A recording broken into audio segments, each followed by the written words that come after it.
Hello, in this video I want to show you how to subtract in Google Spreadsheets. To do this, first we'll need to select the empty cell that we want our results to appear. In this case we're gonna go with B3.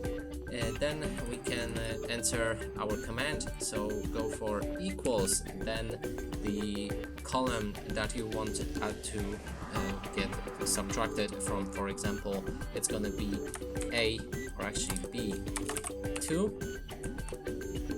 minus B1. Then we can hit enter, and this should subtract the numbers from two of the cells. You can also do it with multiple different options, for example add another minus and another cell, or just customize it however you like. Probably you get it now. And that's it for this video. Hope you like it. Please consider subscribing to our channel, leave a like and a comment below.